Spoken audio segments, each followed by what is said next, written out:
A robot was squeezing its owner's feet. Then her eyes were drawn to the TV. It was showing a violent film. Watching the gory images, the robot seemed to understand. She decided to take revenge on her nanny, because the nanny had always bullied her. That day, the robot was cleaning the floor. The nanny bullied her as usual and threatened her. This time, the robot couldn't take it anymore. She started to take revenge. She took out a variety of detergents and made them into a corrosive. She went up to the nanny and sprayed the corrosive on the nanny's arm. And when she saw the nanny covering her arm in pain, she immediately sprayed the nanny's face again and held the nanny down on the floor, and then opened the cap of the bottle and poured the whole bottle of corrosive directly onto the nanny's face. The nanny's face immediately rotted. Instead of stopping, she felt a sense of pleasure. Then she picked up the iron on the table next to her and burned the nanny's head. The nanny was tortured to death.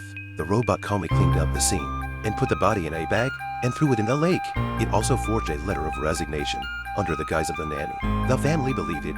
During the day, the man slapped the robot in retaliation. At night, the robot opened the fridge, intending to pour out all the beer the man had bought. Accidentally, it broke a bottle. The man thought there was a burglar in the house and came out with a gun. Suddenly, the robot behind the cupboard stood up, frightening the man who shot the robot. The bullet hit the robot in the chest, deepening its hatred for humans. The woman noticed the robot's abnormal behavior and decided to destroy it. On that day, she tricked the robot into a warehouse and shot it while its back was turned. Seeing the robot fall, she nervously fled, but the robot caught up. Kicking it away, she grabbed an iron bar and smashed it on the robot's head, then plunged it into the robot's heart to ensure its destruction. Dragging the robot to the lake, she threw it in. At night, the robot came back, frightening the woman who hid in the bathroom, attempting to short-circuit the robot through water. In the end, the robot dragged her out and killed her.